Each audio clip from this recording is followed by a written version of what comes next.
खोटा कधी म्हणू नये, रावणाच्या कळसाला लोटा कधी म्हणू नये. अरे संसार संसार दोन जीवांचा विचार, देतो सुखाला नकार आणि दुःखाला होकार. अरे संसार संसार जसा तवा चुल्यावर, आधी हाताला चटके तेव्हा मिळते भाकर.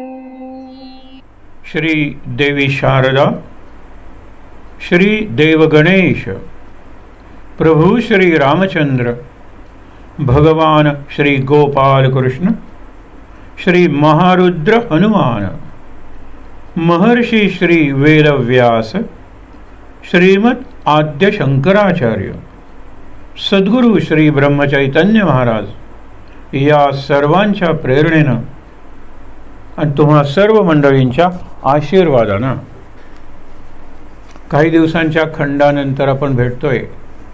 नेहमीप्रमाणेच भेटीची आस आपल्याला असते आणि जोपर्यंत आस आहे ना तोपर्यंत ध्यास आहे, आणि जोपर्यंत ध्यास आहे तोपर्यंत अभ्यास आहे. अभ्यास फार महत्त्वाचा आहे. आपण यावेळेला जो विषय निवडला आहे गाणी बहिणाईंची, गाणी या शब्दावर आपला जोर आहे. बहिणाई तर मूर्तिवंत गाणं आहे. पहिल्यांदा त्या रडल्या ना ते गाणंच होतं. कविता जरा निराळी आहे, पद गीत याच्यात कुठेतरी रचनेचा काही ना काहीतरी प्रयत्न आहे, सायास आहे.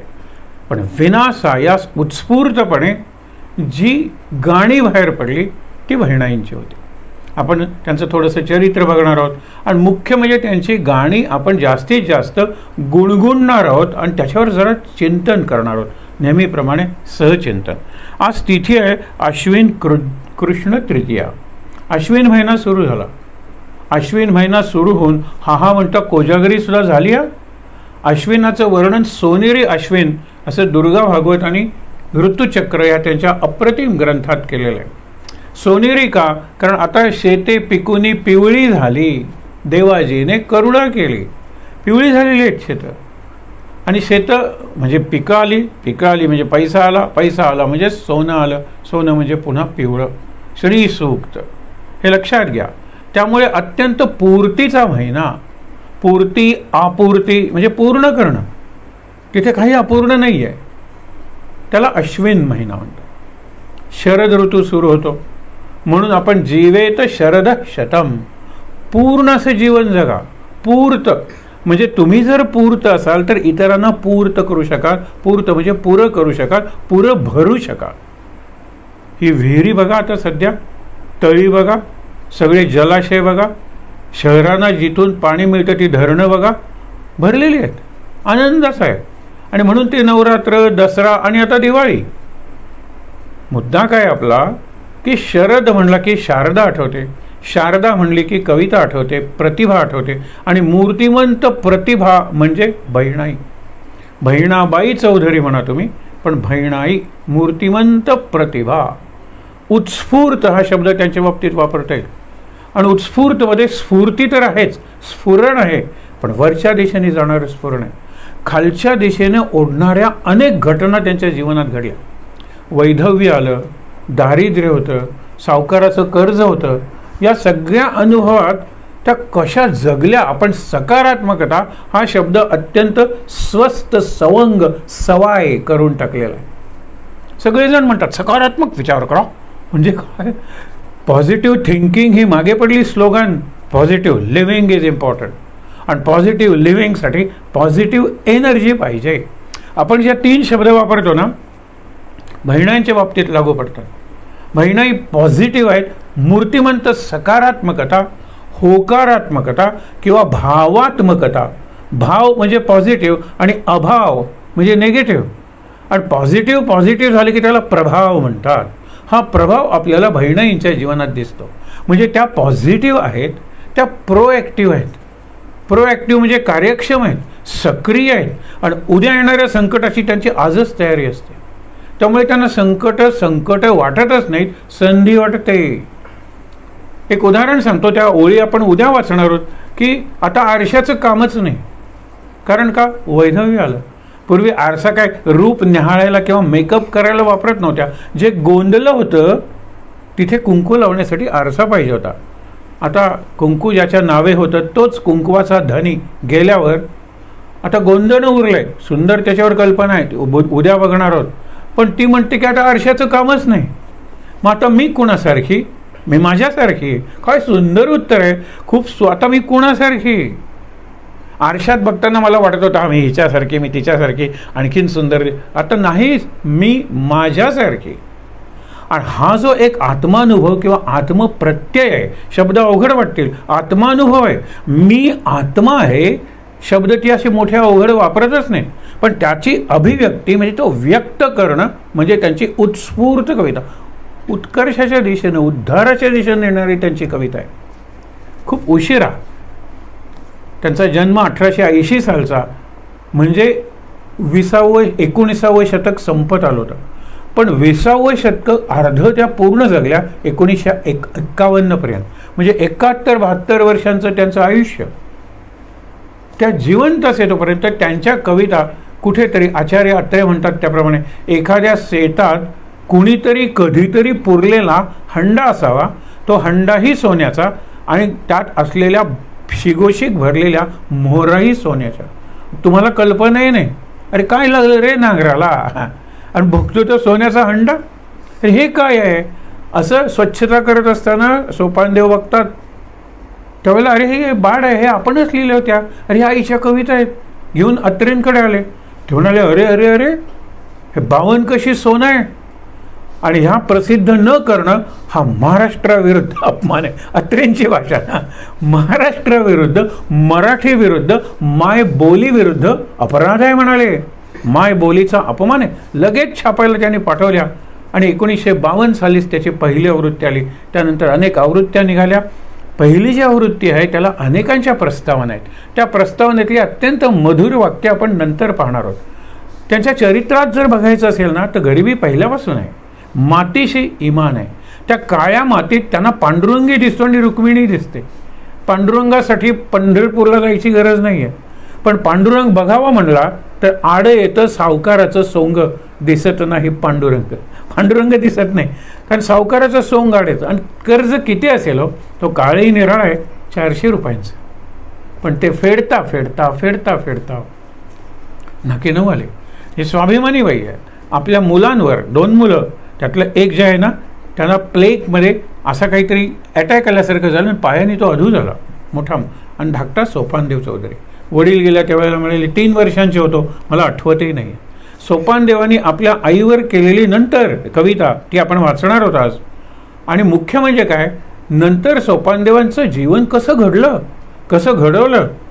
म्हणजे आमच्या रक्तातून आमची आई वाहते म्हणलं तर काही अशक्य नाही. तुमच्या रक्तातून पेशी वाहतात, तांबड्या किंवा पांढऱ्या. आमच्या रक्तातून आई वाहते. आणि पुढे फार महत्त्वाचे प्रसंग आहेत, आपण उद्या बघूया. आईचा मुलगा कसा असला पाहिजे त्याचं एक सुंदर उदाहरण आहे. आणि म्हणून ती म्हणते बहिणाबाई की मला पांडुरंगाचं दर्शन मातीतच होतं. अरे मी पांडुरंगाला स्पर्श करते. पहिल्यांदा पांडुरंग दिसत नाही, नंतर तो वरती येतो, टरारून वरती येतो, आणि नंतर तो वाढत राहतो, आणि नंतर अनेक जणांचं पोट पोसतो. जो दिसत नाही तो पोसतो. अशा अत्यंत बालसुलभ वाटतील अशा कल्पना आहेत. म्हणजे लहान मुलांची जी कल्पना असते ती निरागस असते. निरागस म्हणजे निष्पाप. आणि अनाघ्रात शब्द अवघड वाटेल, पण त्याच्यावर आघात झालेले नाहीत, कुठलेही ठप्पे किंवा शिक्के मारलेले नाही आहेत. अशी जी व्हर्जिन, म्हणजे आपण म्हणू शकतो की निरागस कुमारी प्रतिभा, कुठलाच त्यांच्यावर शिक्का बसलेला नाही. आज आपण जे वाचणार आहोत ना, तुम्हाला कल्पना येईल. तुम्ही जर गुगल अंकलना विचारलं बहिणाबाई, तर त्या 2 दाखवतात. एक बहिणाबाईंची गाणी, हे जे इथे मध्ये पुस्तक ठेवलं इथे, आणि बहिणाबाईंचा गाथा. आता या 2 बहिणाबाई कोण? अरे महाराष्ट्राचं भूषण आहे. एक बहिणाबाई संत बहिणाबाई, आणि त्यांचा गाथा. गाथा, वीणा हे शब्द वारकरी संप्रदायात पुल्लिंगी वापरतात. नारदाशी जर नातं सांगतो मी, तर नारदांना स्त्रीलिंगी शब्द सावली, भावली, झोपडी, कुटी नकोच. कशासाठी? कारण त्यामुळे बिलकुल मन विचलित होता कामा नये, विचारानं सुद्धा नाही, स्वप्नात सुद्धा नाही. तुम्ही म्हणाल मग जगायचं कसं आई? अरे नाही रे वेड्यानं, उत्तर उघड आहे. ज्यावेळेला तुम्ही अभ्यास करता त्यावेळेला काही शिस्त पाळली पाहिजे की नाही. आचारसंहिता, ज्याला कोड ऑफ कॉन्डक्ट ना. म्हणून स्त्रियांशी एकांतात राहू नका, एकांतात बोलू नका, त्यांच्या स्मृती, त्यांची चित्र मनात घोळवू नका. इतकंच काय की स्त्रीलिंगी शब्दापासूनही दूर राहा. इतकं सांगितलं ना तर लक्षात ठेवा, आपण थोडंसं तरी करू. ही शिस्त आहे, आत्मशिस्त आहे. आणि ती नारदांची होती, विद्यार्थी होते त्यांचे. आणि खरंच तुम्हाला सांगतो की बऱ्याच गोष्टी डिनाय केल्याशिवाय, स्वतःला नाकारल्याशिवाय आपल्याला हवी असलेली गोष्ट मिळत नाही. आपण डिनायच करत नाही. तुम्हाला सांगतो हे SSCला वगैरे येणारी मुलं खरी हुशार मुलं असतात, पण भरपूर अभ्यासही करतात. ज्यावेळेला पहिला महिना सुरू होतो जूनचा, आमच्या विद्यार्थ्यांनी सांगितले, पालक म्हणाले की हा बदल का झाला? म्हटलं एक वाक्य. आम्ही एक वाक्य त्यांना सांगत होतो गेल्या वर्षभर की 7वीतून 8वी वरच्या वर्गात गेलात. 8वीतून 9वी हा फक्त वरचा वर्ग नाही आहे, it is pre SSC class. आम्ही 9वीला प्री SSCच म्हणायचो. आणि SSC म्हणजे 10वी, पहिली मोठी परीक्षा. त्यांच्या मनावर तो संस्कार घडला.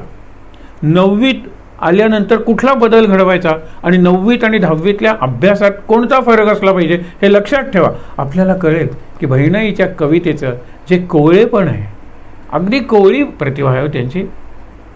अभ्यास जर आपल्याला करायचा आहे, अभ्यास शब्द अवघड वाटेल. आपण रसग्रहण वगैरे शब्द वापरणार नाही, कारण ग्रहण म्हणलं की डोकं आलं, सायास आले, कष्ट. अभ्यास आला, आपण रसास्वाद घेणार आहोत. आस्वाद काय? लहान मुलाच्या जिभेवर सुद्धा पेढा ठेवला, अभ्यास करताना ते मध लावलं, पहिल्यांदा मधाचं बोट लावायचं असतं. हे विचार करा, ते कळतंच ना. म्हणून आस्वाद घेणार आहोत. त्यांच्या कवितांचा नाहीच, गाण्यांचा आस्वाद, कवितांचं रसग्रहण नाही. तो डोक्याचा कुठेतरी भाग आला. हे हृदयीचे ते हृदय, बहिणाईंच्या हृदयातलं आहे ना, ते आपण त्यांच्या आणि आपल्या सद्गुरूंच्या कृपेनं म्हणूया आपल्या हृदयात ओतूया. हे लक्षात घेतलं तर आपल्याला कळेल की ज्या वेळेला आपली रसिकता कशी पाहिजे, तर रसाच्या मागे जाणारी रसिकता पाहिजे. हे असं पाहिजे होतं, ते तसं होते, यमक चुकलं, तिथे वृत्तभंग झाला वगैरे काही नाही. कारण जे अक्षरशः तुम्हाला सांगतो उत्स्फूर्तपणे आलेलं आहे त्याला कसलं, पण तिच्या जात्यावर बसल्यानंतर ओवी सुचते. बऱ्याचशा ओव्या या बटबटीत असतात. ही जी ओवी आहे ना, ह्या ओव्या, अरे त्यांच्यात अशी एक लय आहे आणि ती अशी भिरभिरत येते. कशी भिरभिरत येते? एखादी वावटं सुरुवातीला 1-2 पानं आणि पुढे मोठी मोठी मोठी मोठी आवाज जात ती आकाशाचा वेध घेते. चांगली जर उपमा द्यायची असेल ना, लक्षात घ्या कशी बहिणाबाईंची प्रतिभा सळसळते किंवा सरसरते कुंडलिनी शक्तीसाठी. इथे मागे माकड हाडात आपण म्हणतो मूलाधार, तिथे कुठेतरी ती तशी असते, सुप्त अवस्थेत. नागिणी, 3.5 वेटोळ घातलेली नागिण, आणि असं वर वर वर वर ती येते, सरसरत वर येते.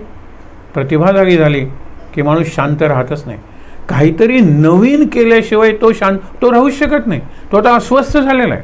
आणि ही अस्वस्थता कशी आहे? Out of chaos Cosmos is made. या अस्वस्थतेतून दुसऱ्याला स्वस्थ करणारं असं काहीतरी निर्माण होणार आहे. कविता निर्माण होईल, शिल्प निर्माण होईल, नृत्य निर्माण होईल, वादन निर्माण होईल, काही गायन, सगळं निर्माण होईल. पण दुसऱ्याला शांतवणारं. शांतवन शब्द आहे, सांत्वन आपण त्याचं केलेलं आहे. उद्धवा शांतवन कर जा त्या गोकुळवासी जनांचे.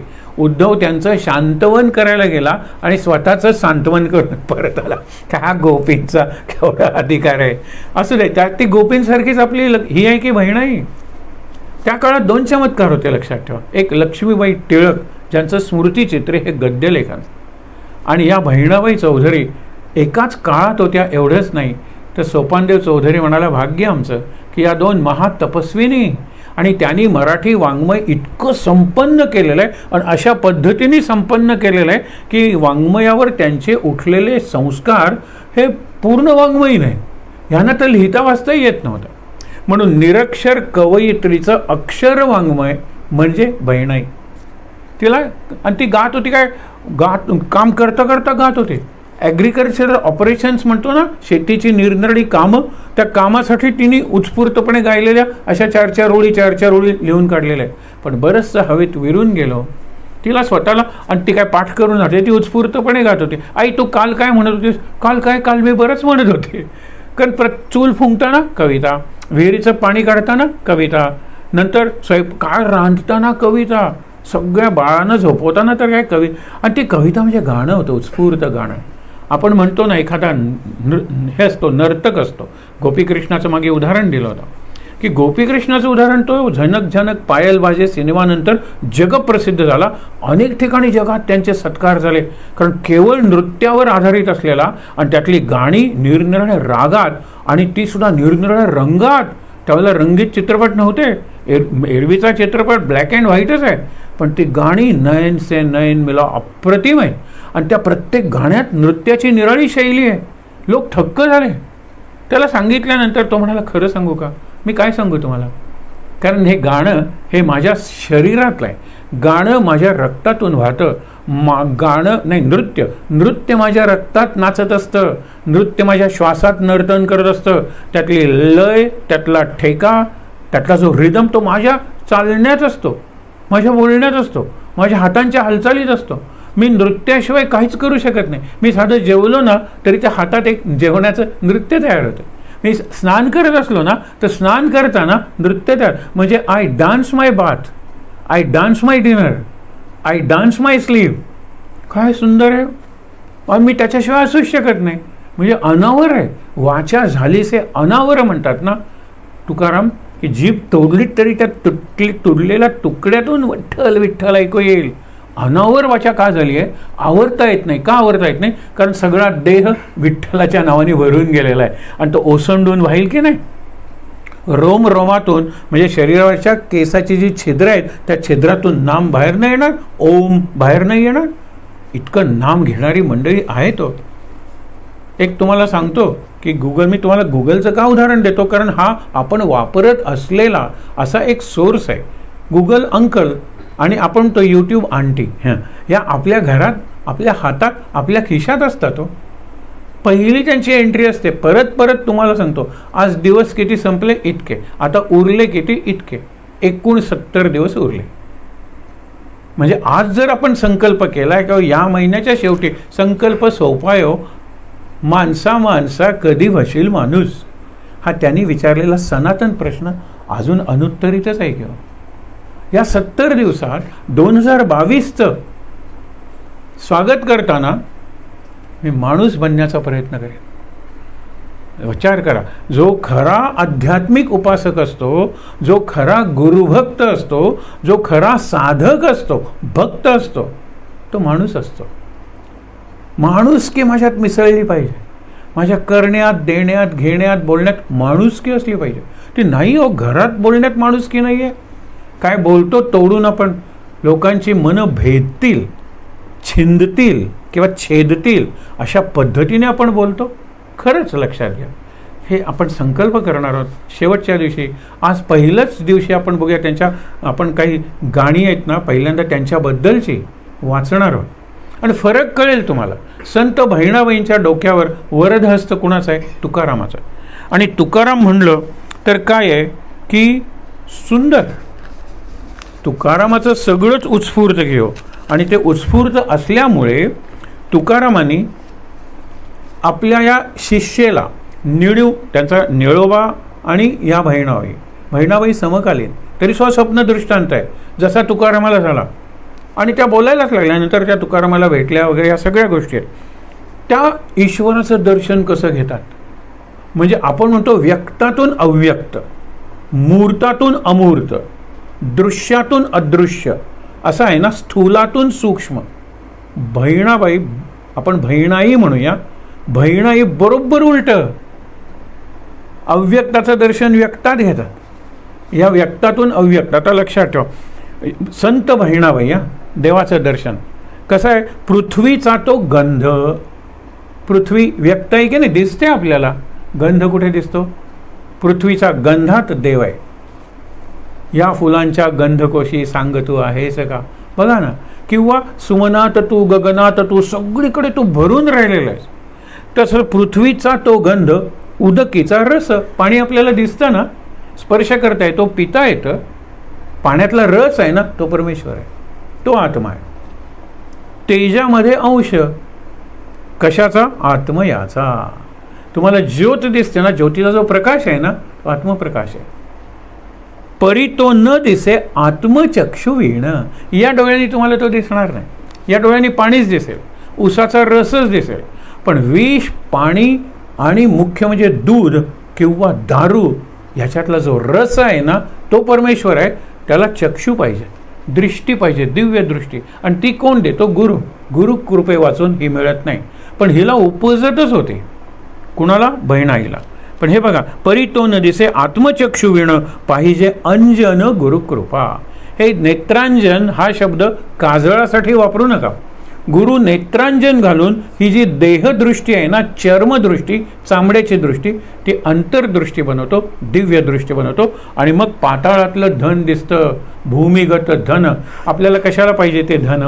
भूमिगत धन कशाला? भूमीत वाहणारं पाणी दिसू दे की झऱ्यांचं, आकाशातलं दिसू दे की ते ताऱ्यांचं तेज, वाऱ्यात सगळीकडे ते बहिणाईला दिसलंय. बहिणाईचा भगवंत कसा आहे बघा. नंतर पुढे, वायू माझे ज्याचे वसत असे रूप. वायू स्पर्श करून जातो की नाही? पाणी, पाऊस पडायला लागल्यानंतर जाणवतो की नाही? असंच आहे ते. आपल्याला जाणवत नाही ते आकाश. अग्निसुद्धा जाणवतो की हो, आतून बाहेरून तापवतो. आपण म्हणतो काय गरमी व्हायला लागली आहे. आकाश आपल्याला जाणवत नाही. आकाशापेक्षा जो सूक्ष्म आहे तो माझा आत्मा आहे, तो माझा परमात्मा आहे, आणि तो माझा सद्गुरू आहे. आकाशापेक्षा सूक्ष्म म्हणजे काय कल्पना आहे बघा. नभी असे दीप आत्मयाचा. नभी दीप म्हणजे दिवसा सूर्य, नंतरचा चंद्र, हा आत्मदीप आहे. फार सुंदर कल्पना आहे त्यांची सुद्धा. बहिणी म्हणे सर्व, सर्वाही आगळा. सर्वात असला तरी सर्वाहून आगळा आहे, निराळा आहे. ज्ञानाची या डोळा पाहे पारे. या ज्ञानाच्या डोळ्यांनी तो पहा. ही बहिणाबाई, संत बहिणाबाई, तुकारामांची शिष्या. आता आपली बहिणाई काय म्हणते ते बघा.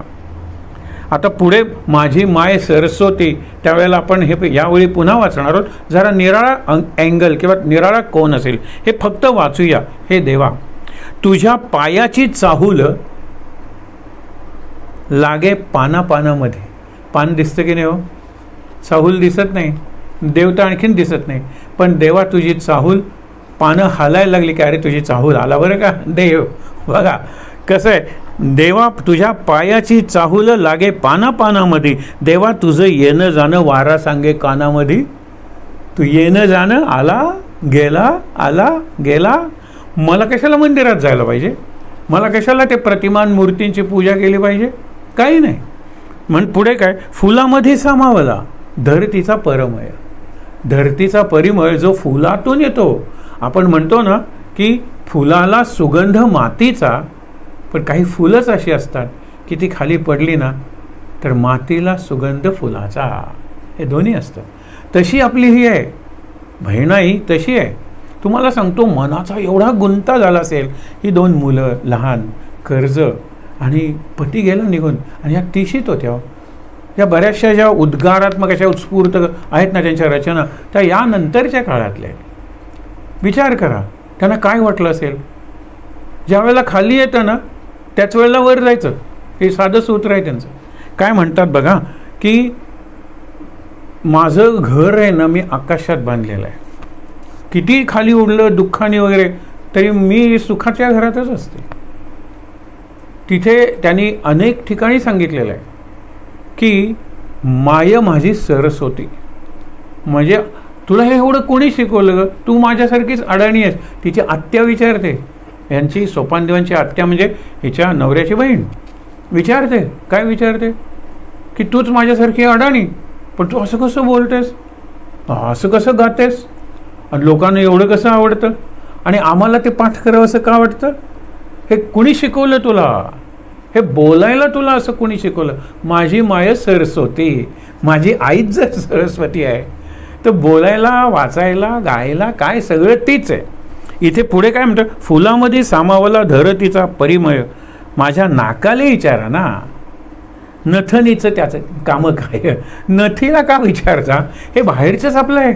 बघ माझी रुद्राक्षाची माळ दिसते, हा हा काय गुंतली आहे ती, आणि हा इकडचा रुद्राक्ष, हे कशाला नथीला कशाला विचारता. कसा वास आहे मातीचा, फुलांचा. तापलेल्या मातीवर पहिला पाऊस पडतो त्यावेळेला माझ्या नाकाला विचारा. ती सगळी यंत्रणा देवाने दिलेली आहे. देवाला आत घ्यायचं, बाहेर यायचं, मध्ये ठेवायचं, हे सगळं शरीरात दिलंय देवाने. हे बाहेरची उपकरणं पाहिजेत कशाला. अरे दगडात देव दिसल्यावर दगडाला शेंदूर कशाला फासता, प्रश्न विचारलेला आहे. शेवटी मूर्ती दगडातून काढायची आणि त्याच्यावर शेंदूर फासायचा. आता म्हणे देव झाला, काय शेंदूर फासला. बघा तुम्ही पुढे, माझ्या नाकाले विचारा, नथनीले त्याचं काय, माझ्यासाठी पांडुरंगा. काय सुंदर आहे, लक्षात ठेवा. माझ्यासाठी पांडुरंगा तुझं गीता भागवत. तुम्हाला वाटेल नुसते 2 ग्रंथ नाहीत, पांडुरंग म्हणजे कृष्ण की हो, कृष्णाचीच गीता आणि कृष्णाचंच भागवत आहे. माझ्यासाठी पांडुरंगा तुझं गीता भागवत, पावसात सामावत मातीमध्ये उगवत. तुझी गीता भागवत हे पावसातून येतं खाली, मातीतून उगवतं. बस मला कशाला ती गीता वाचायला आली पाहिजे आणि भागवत श्रवण करायला गेलं पाहिजे. माझ्यासाठी पांडुरंगा तुझं गीता भागवत, पावसात सामावत मातीमध्ये उगवत. अरे देवाचं दर्शन झालं झालं आपसुक. काय सुंदर, आपसुक, आपोआप दर्शन झालं, सहज दर्शन झालं, काही सायास करावे लागले नाहीत.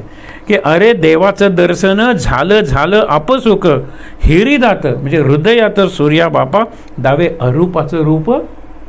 हे सूर्य जो आहे ना, तो हृदयात अरूपाचं रूप दाखवतो मला.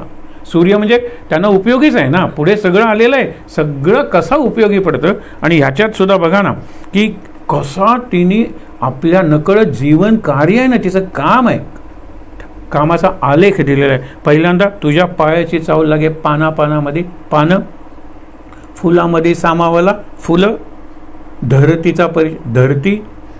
माझ्यासाठी पांडुरंगा तुझं गीता पावसात सामावत, पाऊस मातीमध्ये उगवत. झालं. अरे देवाचं दर्शन झालं, हृदयात सूर्या बापा. सूर्य हा बाप आहे ना, त्याच्याशिवाय काय होणार आहे. सूर्याशिवाय पाऊस नाही आणि सूर्याशिवाय झाडं वाढणार नाहीत. सूर्याच्या दिशेने झाडं वाढतात आणि सूर्याशिवाय फळं नाहीत आणि पिकं नाहीत. सूर्य बापा तो काय माझ्यात अरूपाचं रूप मला दाखवतो. एक सुंदर बघा ना, की बी असतं, दिसतं ना, बरोबर, नंतर मातीत घातलं आणि त्याच्यावरून केलं, कुठे दिसतं, अरूप झालं. अरूप, अव्यक्त, अदृश्य. पण त्याच्यावर कोंब आल्यानंतर अरूपाचं रूप. तो कोंब वाढला, त्याला ती 2 पानं आली. आपण डायकॉटॉलिडॉन, द्विदल धान्य वगैरे म्हणतो. ती म्हणते नाही रे, वाऱ्याबरोबर आकाशाकडे पाहत टाळ्या पिटत ते भजन करतं. हे जे द्विदल येतं ना, पहिली 2 पानं येतात ना, काय सुंदर कल्पना आहे. हे तिथे असल्याशिवाय नाहीच ना कल्पना. हे अरे देवाचं दर्शन झालं झालं आपसुक, मला जायचीच गरज नाही आहे कुठे. हृदयात सूर्या बापा दावे अरूपाचं रूप. आता हे मात्र लक्षात ठेवा. त्यांच्या ह्या ज्या कविता आहेत ना, खरं कविता म्हणजे गाणी अप्रतिम आहे. अत्यंत प्रतिकूल परिस्थिती आहे. कुणीही रडलं असतं, वाकलं असतं, मोडलं असतं किंवा लाचार झालं असतं कुणासमोर तरी. त्या काय सांगतात, लढू नको माझ्या जीवा. लढू म्हणजे रडू. रडू नको माझ्या जीवा, तुले लढ्याची रे सवय, म्हणजे तुला रडायची सवय, तू सतत रड्या आहेस. आपण रडगाणं नाही का गात. कसं चाललंय, आहे तसं ठीक आहे, तसं नुसतं ठीक आहे म्हण, हे तसं ठीक आहे. काय कसं होतं पुस्तक, वाईट नाही, रडगाणं आहे, चांगलं आहे म्हणायला. काय चांगलं आहे म्हणायला तुझं काय जातं. हे शब्द म्हणजे काय हिरे मोती आहेत की तो अगदी जपून वापरतो. दुसऱ्याला शिव्या देताना त्यांनी तेच सांगितलं आहे. पुढे विचार, शिव्या देताना लाखोली, आणि इकडे लाखोली तांदुळांची वाहतात, लाखोली बेलाच्या पानांची वाहतात. त्यावेळेला 1 बेलाचं पान काय, लाख बेलाचं काय, पुढे सगळी शून्यच. ही बुद्धी एकावर 5 लाख दिली, झाली लाखोली. तिथे 1 बेलाचं पान आणि शिव्या अक्षरशः लाखो. इथे कसं आहे तुझं. आणि म्हणून ती म्हणते, रडू नको रडू नको माझ्या जीवा, तुला रडायची सवय.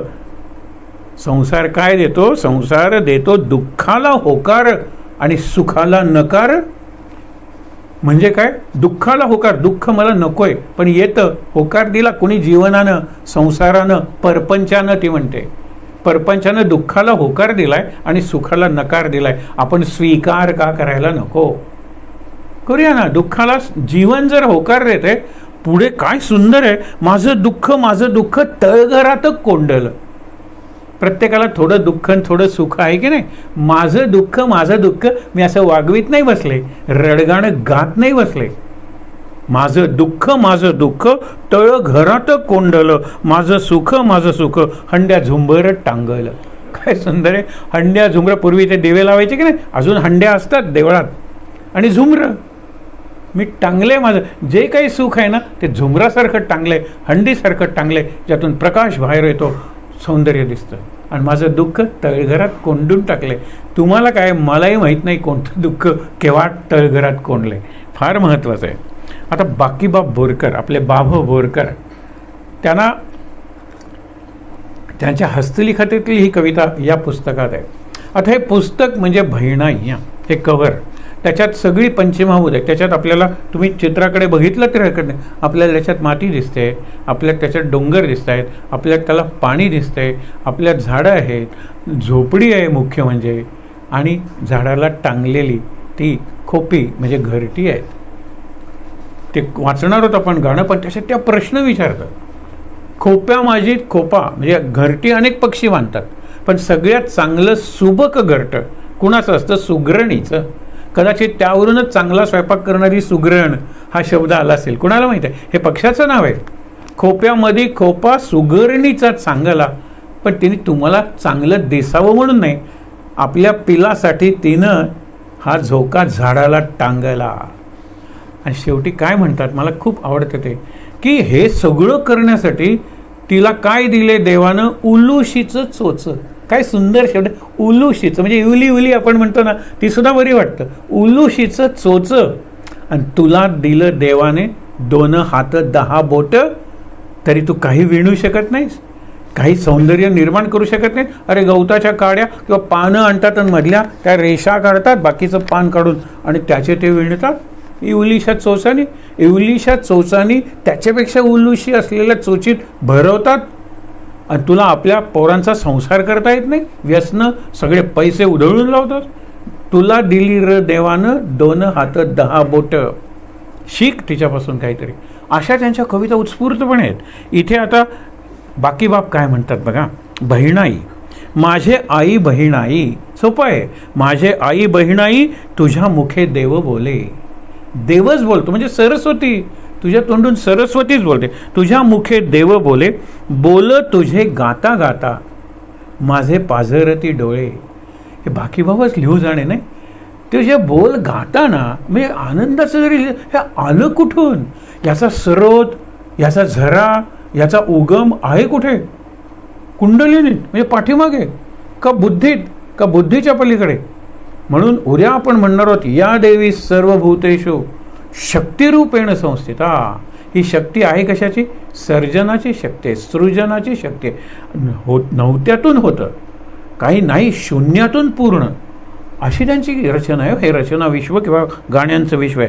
माझे आई बहिणाई तुझ्या मुखे देव बोले, बोल तुझे गाता गाता माझे पाझरती डोळे. चूल जाते शेत औत वोट रहाट वा मोठ, हे सगळे तुझ्या दैनंदिन जीवनातले आहेत की नाही.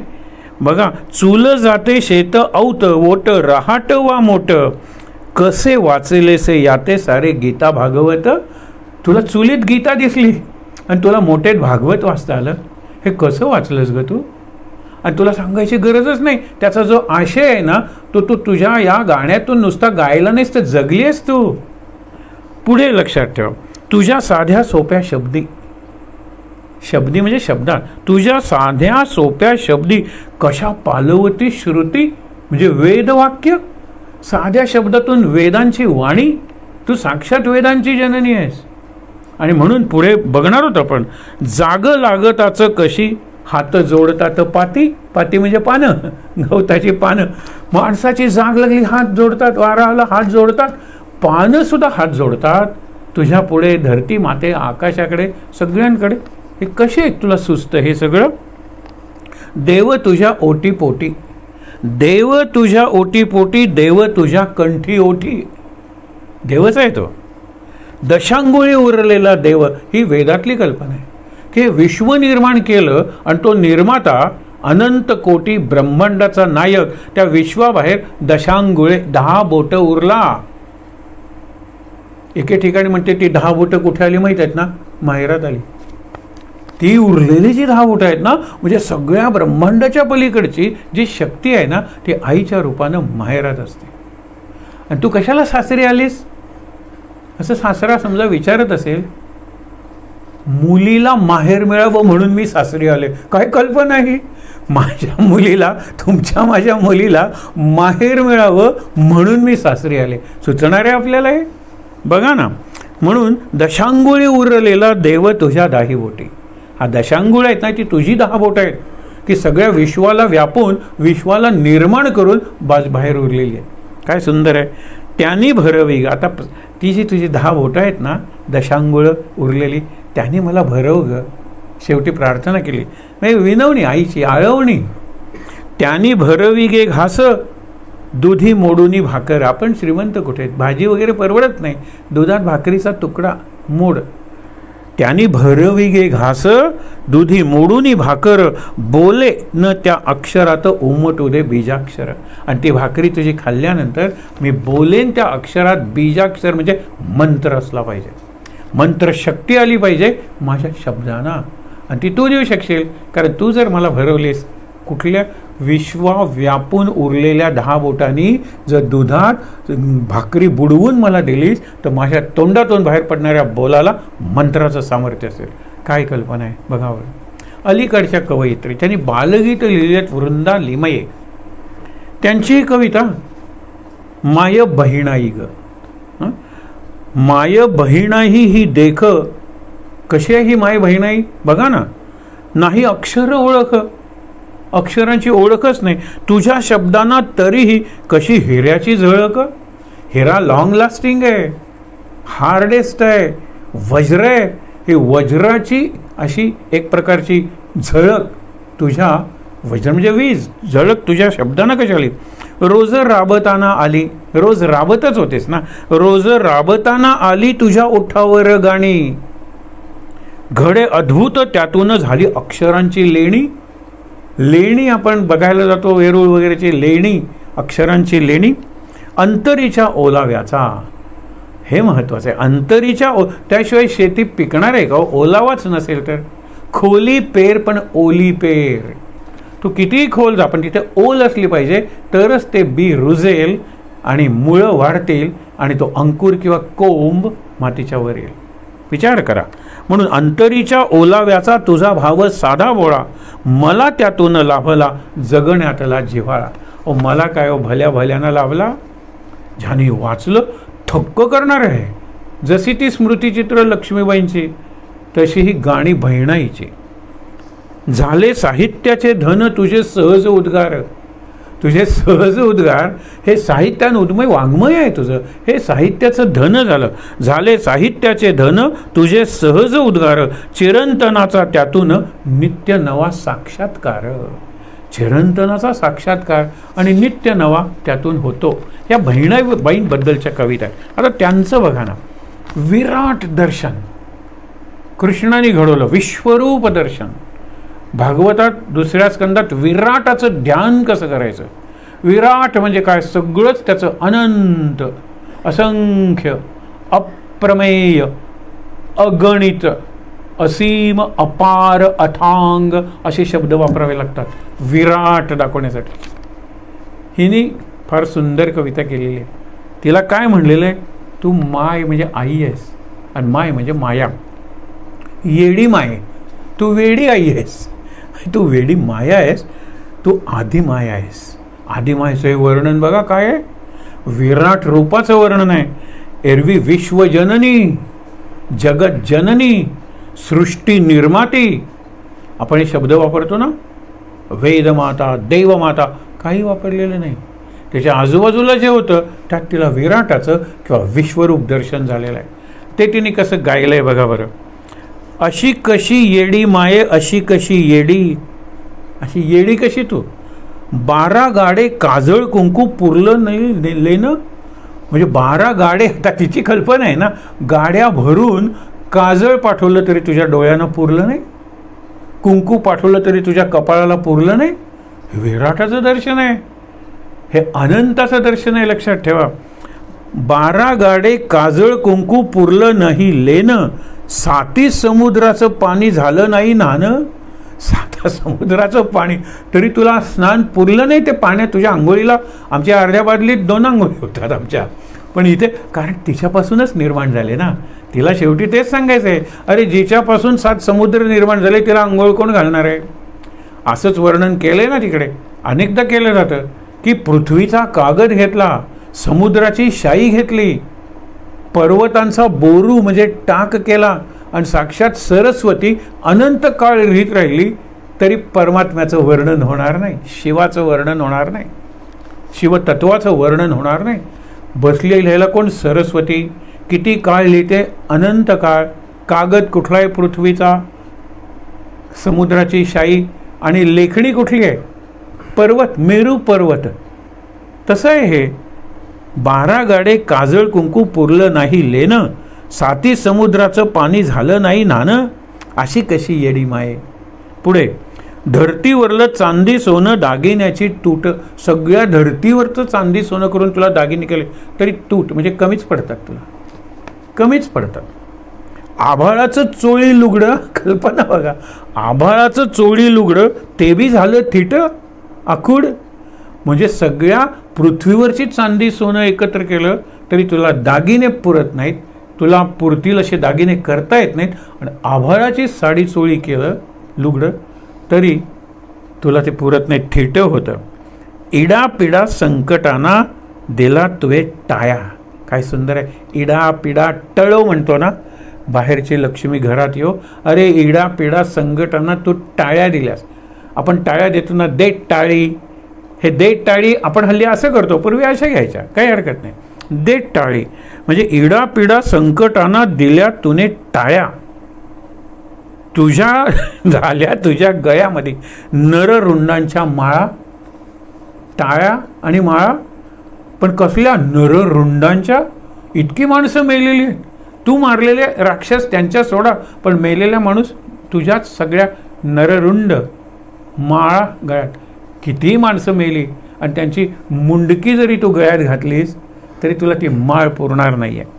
ज्ञानेश्वर शेवटी म्हणतात ना, हे विश्वरूपा तुझ्या पायावर मला व्हायचे, ओवायला मला जमत नाही रे. तू विश्वरूप आहेस ना, विश्वरूपाचे पायही विश्वरूप, अनंताचं सगळं अनंत आणि पूर्णाचं सगळं पूर्ण.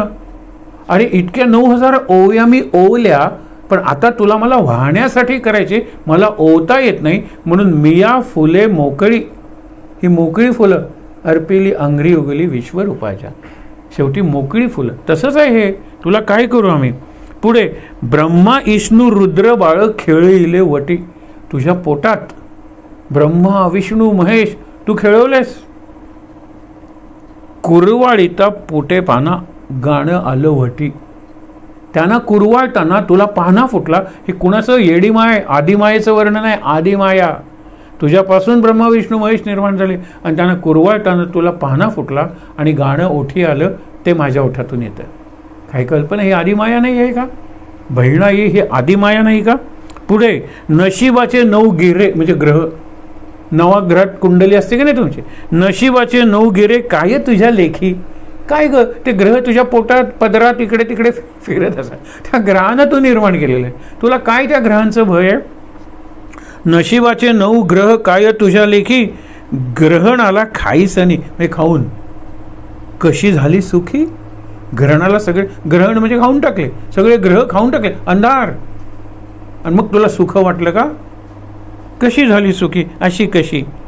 9 जणांशी खाऊन सहज एका गोष्टी, सहज एका घासात तू 9 ग्रहांना खाऊन टाकलंस. ग्रहणाच्या वेळेला 9 जणांशी खाऊन गेली सहज एका गोष्टी, 10व्याशी खाशीन तेव्हा 10वा सूर्य.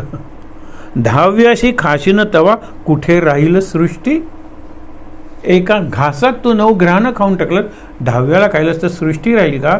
अगं तू आहे म्हणून सृष्टी आहे, तू सृष्टीची जननी आहेस, सृष्टीची निर्माती आहेस, सृष्टीची करती आहेस तू. आपण नवसर्जनशील म्हणतो, अरे ही साक्षात ती सृजनशीलता आहे. सृजनशीलता म्हणजे क्रिएटिव्हिटी. तिची मूर्ती करायची आहे ना, तर ती म्हणजे आदिमाया. सगळी ही सगळं जग चालवणारी शक्ती, आदिशक्ती, पराशक्ती. आणि ती शक्ती म्हणजे वहिणाई हो, तिचा अंश वहिणाईच आहे आणि ती अनंत आहे म्हणून हिचा अंशही अनंतच आहे. म्हणून 10व्याशी खाशीनं तवा कुठे राहील सृष्टी, अशी कशी येडी व माये, अशी कशी येडी, अशी तू कशी आहेस वेडी, सांग बरं. त्याच्यानंतर पुढचं जे आहे ना ते जास्त महत्त्वाचं आहे, की ज्या वेळेला त्या बहिणाई वर्णन करतात, छोट्या छोट्या गोष्टीत आलेलं आहे वर्णन. पांडुरंगा माझी माय सरस्वती. मग अशी म्हणलं ना की तिला दर्शन कसं होतं, संत बहिणाबाईंना त्याच्यात उदकात रस दिसतो, पृथ्वीत गंध दिसतो, प्रकाशात हे असं त्यांना दिसतात, अव्यक्त असं दर्शन आहे ते. आणि देव अव्यक्त आहे हा त्यांचा सिद्धांतच आहे. आणि तो पाहण्यासाठी, जो अदृश्य आहे तो पाहण्यासाठी दिव्य चक्षु पाहिजेत. जे कोण देतं, गुरु कृपा. दिव्य चक्षु, नेत्री अंजन घालून म्हणतात. ह्यांचं कसं आहे बघा. पहिलं, माझी माय सरस्वती. तिला प्रश्न विचारला, राजस आत्या, तिच्या आत्याचं नाव, की मगाशी विचार तू अडाणी, मी अडाणी, पण तुला हे सुचतं कसं, हे बोलतेस कसे तू इतकं चांगलं. माझी माय सरस्वती मला शिकवते बोली, मला बोलायला शिकवते किंवा माझी बोली. आणि त्यांचं हे सगळं जे आहे ना वाङ्मय आपण म्हणूया, ते अहिराणी बोलीत आहे. जशी आपल्याला रामचरितमानसाची गोड वाटते, अवधी बोली आहे ती, बोली भाषेत आहे. हे आपण शुद्ध स्टँडर्डाइज प्रमाणित भाषेत किंवा नागर भाषा आपण म्हणतो नगरातली, अशी भाषा नाही आहे. ही बोली भाषा आहे आणि बोली भाषा गोड असते.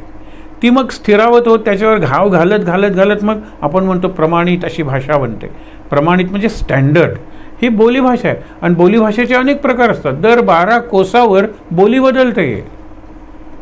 म्हणजे आपल्या गोव्यात सुद्धा कोकणी जरी असली ना तरी दक्षिण गोव्यातली कोकणी आणि उत्तर गोव्यातली कोकणी फरक असते, विचार करा. आणि त्यामुळे काय की ही अहिराणी बोली आहे. खानदेशी म्हणजे वऱ्हाडातली अहिराणी बोली. वऱ्हाड म्हणजे विदर्भ आपण म्हणतो, खानदेश भाग, आणि त्यातली ही अहिराणी बोली. माझी माय सरस्वती मला शिकवते बोली, लेक बहिणाच्या मनी. तिची लेक कोण, बहिणाबाई. तिच्या मनी किती गुपितं पेरली. अगं मी एक एक तुम्हाला सांगते ते एक एक गुपित असतं. तिने किती गुपितं माझ्या मनात, माझ्या बुद्धीत किंवा माझ्या प्रतिभाशक्तीत, हे शब्द त्यांनी वापरलेले नाहीत पण पेरली आहेत, ती मलाच माहीत नाही. पण माझी माय सरस्वती. माझ्यासाठी पांडुरंगा तुझं गीता भागवत आहे. मग अशी माझ्यासाठी गीता भागवत म्हणजे पांडुरंगा तू. आणि पांडुरंग तू काळ आणि काळी, खानदेशातली काळी आपण म्हणतो ना सुंदर कसदार जमीन, त्याच्यात किती सुंदर सुंदर पिकं येतात आणि त्या काळ्या मातीतून पांढरा कापूस वरती येतो, त्याच्यावरही त्यांचं वर्णन आहे. कापूस, काळी माती जितकी कसदार, त्यातून कापूस पांढरा वरती येतो. हे चमत्कारच आहे निसर्गाचा. हे आपल्याला नुसते वाटतात, आपण हे काय विशेष नाही. आपण एक स्टेटमेंट करतो आणि निघून जातो, एक विधान करतो, एक वाक्य बोलतो, निघून जातो. ती वाक्य करत नाही, त्याच्यात ती चमत्कार पाहते. हा सृष्टीचा चमत्कार आहे. आणि म्हणून तिच्या रचनेत चमत्कृती पूर्ण शब्द, चमत्कृती पूर्ण दृश्य किंवा शब्दचित्र, प्रतिमा, हे शब्द तुम्हाला अवघड वाटतील तर सोडून द्या, पण अशा एका शब्दातून ते असे चित्र निर्माण करते, चमत्कृतीयुक्त. कारण तिला सगळीकडे परमेश्वराचा चमत्कार जाणवतो. तिच्या बोलीतून आपल्याला चिरंतन नित्य नवा साक्षात्कार आपल्याला अनुभवता येतो, अनुभवता आला पाहिजे. म्हणून तुझं गीता भागवत पांडुरंगा माझ्यासाठी तू जमीन. पावसात सामावतं आणि मातीमध्ये उगवतं. माझं गीता भागवत हा ग्रंथ नाही आहे, ते पावसाबरोबर जमिनीत सामावतं आणि त्या जमिनीतून मातीमधून उगवतं. म्हणजे सृजनशील चैतन्ययुक्त असं माझं गीता भागवत आहे. गीता मी जगते आणि इतरांना जगण्याचा मंत्र देते. कारण ही सृष्टी आपल्याला जगवते ना, त्याच वातावरणात मी कायम असते. माझ्या आजूबाजूला सगळं जगत असतं, सगळं वाढत असतं, नुसतं घडत नसतं. घटना नुसत्या घडत नसतात, तर त्या घटना सजीव असतात, सचेतन असतात किंवा चैतन्यमय चिन्मय असतात. आणि त्या चिन्मय दृश्यांचं, ध्वनींचं वाङ्मय झालं आणि म्हणून ते अमर झालेलं आहे, हे लक्षात ठेवा. पुढे काय सांगतात, अरे देवाचं दर्शन झालं झालं आपसुख, हे हृदयात सूर्य बापा दावे अरूपाचं रूप. हे मग बघितलं, अरूपाचं रूप बघायचं ते या डोळ्यांनी नाही बघायचं, हृदयात बघायचं. आणि हृदयात बघायचं म्हणजे हृदयात अनुभवायचं. हा अनुभव मुक्ताई घेते, अनुभव बहिणाबाई घेते, अनुभव बहिणाई घेते, बहिणाबाई संत, आणि आपण यांना बहिणाई म्हणतोय पहिल्यापासून. ही बहिणही आहे आणि आई आहे. हो, बहिणीची एक माया निराळी असते आणि आईचं वात्सल्य निराळं असतं. आईच्या पोटातून आपण जन्मतो, पण शेवटी आपली, तुम्हाला सांगत झोपडपट्टीत जर गेलो तर अनेक मुलं असतात. त्याच्यात 7 वर्षाची जर मुलगी मोठी असेल तर सगळ्यांची बहीण बनते ताई, आणि आईच्या अनुपस्थितीची ताई त्यांची माई बनते, आई बनते, आजीसुद्धा बनते, कारण त्याच्या खाली सगळी मुलं आहेत ना. विचार करूया. आणि म्हणून म्हणतात, हिरदात सूर्यबापा दावे अरूपाचे रूप, तुझ्या पायाची चाहुलं लागे पानापानामध्ये, पानं हलतात, पानं सळसळतात, असं आपण वर्णन करतो. पण त्याच्यात देवाची चाहूल लागते, ती बहिणाईलाच लागते.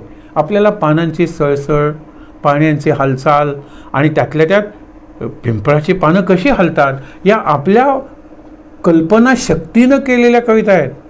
की सूर्याची पानं जागत्या जागी उडणाऱ्या पक्ष्यांसारखी हलतात, कारण लांब देठ, मध्ये पान, आणि पुढे एवढं, जरा जरी वारा आला तरी सळसळ सळसळ, जागच्या ती पानं जागच्या जागी असतात ना, ती कुठे उडून जातात. जागच्या जागी असंख्य पक्षी उडावेत, पंख फडफडावेत, तशी पिंपळाच्या पानांची सळसळ असते. म्हणून पिंपळ सळसळला, खरा खरा सळसळतो पिंपळ. पण कुठेतरी ही जी प्रतिभा, ही प्रतिभाच आहे, पण त्याला कुठेतरी शब्द, शब्दातून निर्माण झालेलं चित्र.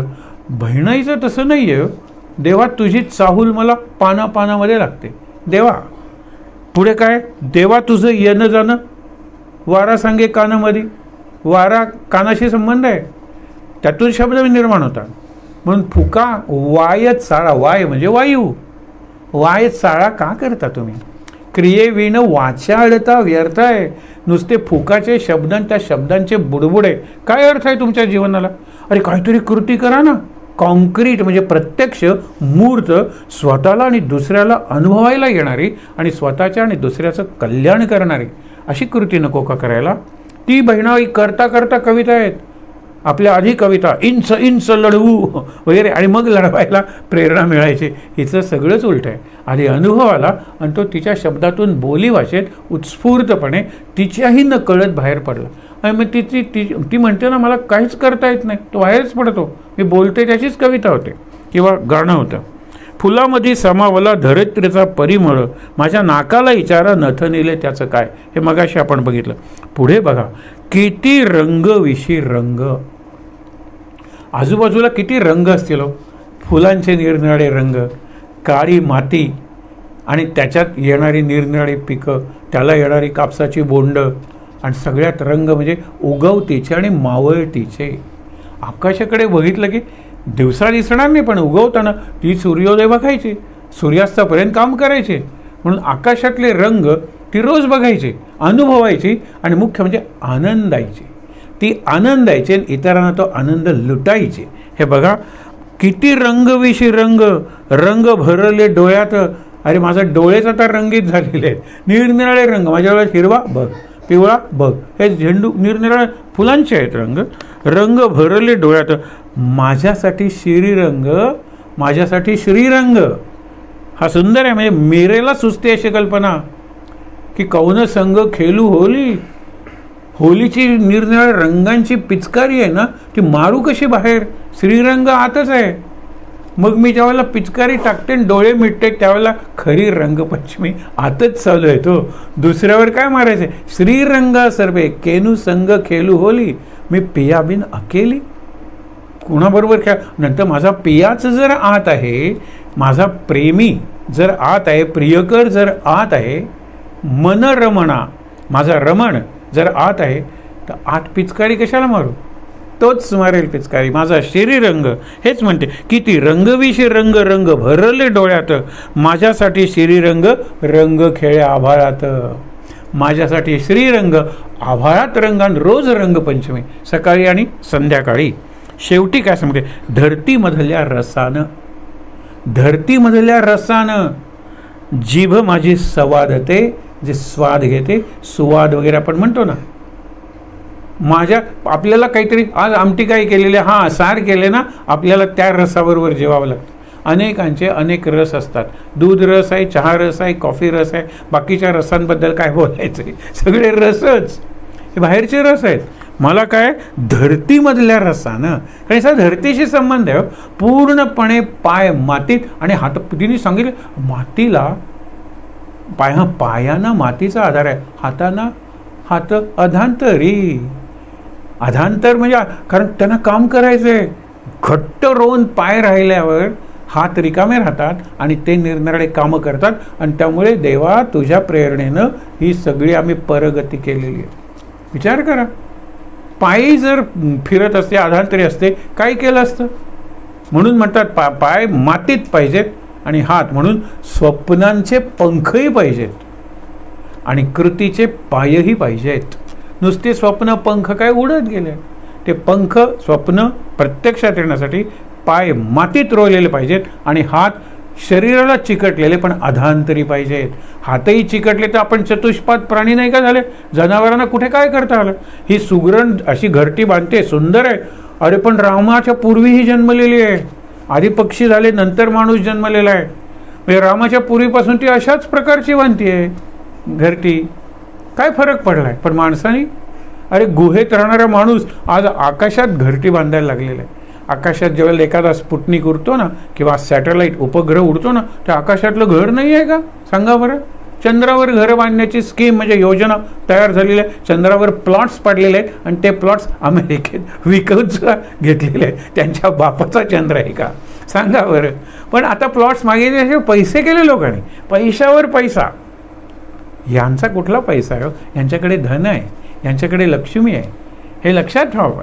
यांच्याकडे समृद्धी आहे, यांच्याकडे पैसा नाही आहे. पैशाने हे लोक गरीब. म्हणून आमच्या प्रपंचात किंवा आमच्या संसारात गरिबी होती, पण आईनं आमचा संसार दरिद्री कधी केला नाही. हे सोपानदेवांचे शब्द आहेत. आमचं घर गरीब होतं, दरिद्री नव्हतं.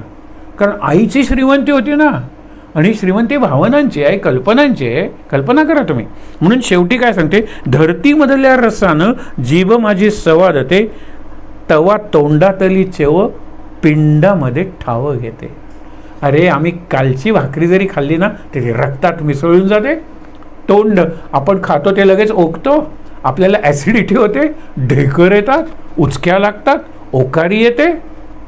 पिंडामध्ये काय उतरतं तोंडातलं. अरे आमची जमिनीतून येणारी चव प्रत्येक पदार्थाला असल्यामुळे तोंडातली चव पिंडामध्ये ठाव घेते. अरे रक्तात एकरूप होऊन जाते. पुष्टी आणि तुष्टी. आम्हाला शेळ्या भाकरीत तुष्टी आहे आणि ती पुष्टी म्हणजे पोषण, शक्ती मिळते आम्हाला भाकरीत मिळते. बघा किती वाचू. आणि आपण कविताच त्यांच्या जास्त वाचणार आहोत पुढे. शेवटी सोपानदेवानी आपल्या आईच्या कवितेबद्दल काय लिहिलेलं ते वाचून आपण थांबूया. काय आई त्यांनी नंतर लिहिलेली कविता आहे. आई तुझे एक एक शब्द म्हणजे तुझेच यश माऊली तुलाच मी अर्पितो. त्या असताना त्यांचा काव्यसंग्रह प्रकाशित झाला 1930. 31-32ला काव्य केतकी. त्यांना आनंद वाटला आपल्या मुलाचा काव्यसंग्रह. पण ते म्हणाले हिच्या कवितेचं 52 सोनं घरात कुठल्या तरी ट्रंकेत पडलेलं होतं. स्वच्छता करताना ही चेपलेली ट्रंक कुठली आहे, त्याच्यात ते लिहिलेलं बाळ सापडलं. मग काय. म्हणून म्हणतात तुझेच यश माऊली तुलाच मी अर्पितो. ही अर्पण पत्रिका काव्य केतकी या संग्रहाला आई जिवंत असताना दिलेली आहे. पण नंतर तेव्हा नाही केले आई तुझ्या शब्दांचे मी मोल. मग तुझाच कविता संग्रह आधी छापला असता की ग, ते तयारच होता ना तो.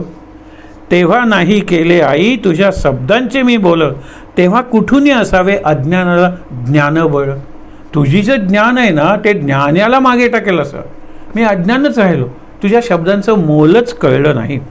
तुझे शब्द साधे सुधे, तुझे शब्द साधे सुधे झाले मुखीचं साकार. स्वयंभू होते तुझे शब्द, उत्स्फूर्त होते, तोंडात आपोआप साकार झाले आणि बाहेर पडले. सामावले काही गेले काळजाच्या आरपार, काही गेले काळजाच्या आपार.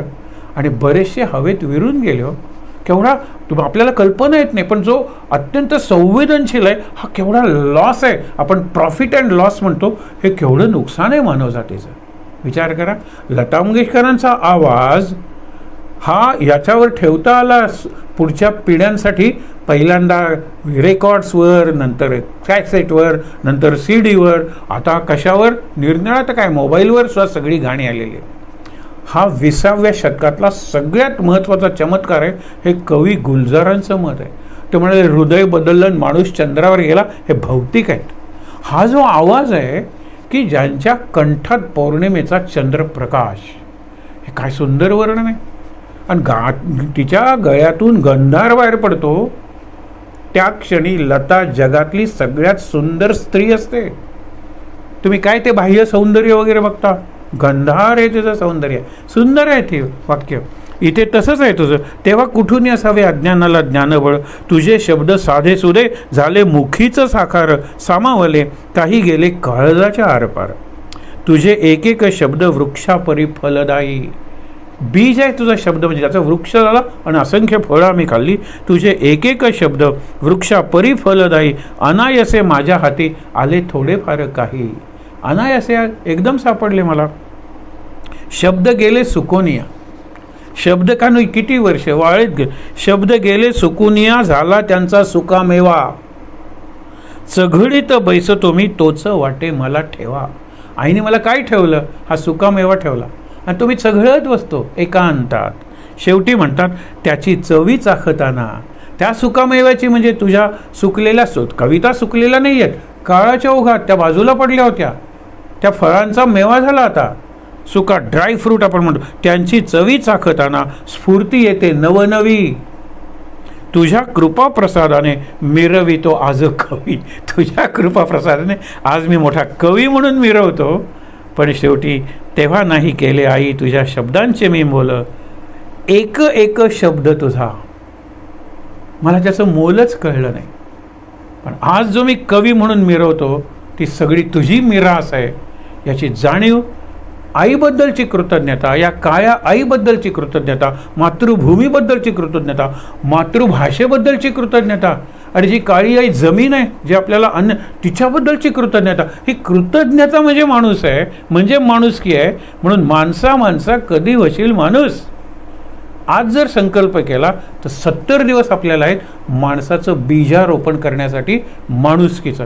आपण संकल्प करूया, आहे त्या ठिकाणी ताठ बसूया, शांत. बहिणाई म्हणजे एक शक्ती आहे, प्रतिभेची शक्ती आहे, उत्स्फूर्ततेची शक्ती आहे, शांत. म्हणून आपण शेवटी त्या शक्तीचंच गीत गातो, आपण स्तोत्र म्हणतो. माझ्यानंतर म्हणायचे, या देवी सर्वभूतेषु, या देवी सर्वभूतेषु मातृरूपेण संस्थिता, मातृरूपेण संस्थिता. नमस्तस्यै नमस्तस्यै, नमस्तस्यै नमस्तस्यै, नमस्तस्यै नमो नमः, नमस्तस्यै नमो नमः. या देवी सर्वभूतेषु, या देवी सर्वभूतेषु शक्तिरूपेण संस्थिता, शक्तिरूपेण संस्थिता. नमस्तस्यै नमस्तस्यै, नमस्तस्यै नमस्तस्यै, नमस्तस्यै नमो नमः, नमस्तस्यै नमो नमः. या देवी सर्वभूतेषु, या देवी सर्वभूतेषु स्फूर्तिरूपेण संस्थिता, स्फूर्तिरूपेण संस्थिता. मुक्तिरूपेण संस्थिता, मुक्तिरूपेण संस्थिता. शान्तिरूपेण संस्थिता, शान्तिरूपेण संस्थिता. नमस्तस्यै नमस्तस्यै, नमस्तस्यै नमस्तस्यै, नमस्तस्यै नमो नमः, नमस्तस्यै नमो नमः, नमस्तस्यै नमो नमः, नमस्तस्यै नमो नमः. नमस्तस्यै नमो नमः। नमस्तस्यै नमो नमः। शांत. याच शक्तीचा शक्तिमंत्र म्हणायचा आहे. बहिणाई कशी आहे? सगळ्यांनी बरोबर. सर्वमंगल मांगल्ये शिवे सर्वार्थ साधिके शरण्ये त्र्यंबके गौरी नारायणी नमोस्तुते। जय नारायणी नमोस्तुते। शांतिपाठ। ओम सहनाववतु सहनौ भुनक्तु सह वीर्यं करवावहै तेजस्विनावधीतमस्तु मा विद्विषावहै। ओम शांति शांति शांति। तीनदा दीर्घ श्वासोच्छ्वास।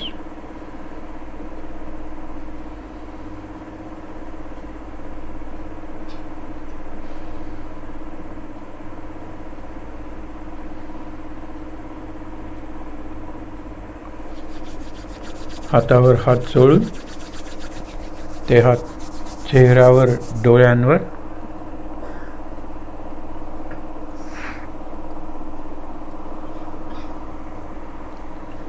सावकाश डोळे उघडून माय सरस्वती, त्या सरस्वती आपल्या सगळ्यांची माय बहिणाई आणि तिची वाङ्मयी मूर्ती बहिणाईची गाणी. सद्गुरुनाथ तर आहेतच. सर्वांचं दर्शन घेऊया. शांत आनंद. महाराज महाराज महाराज.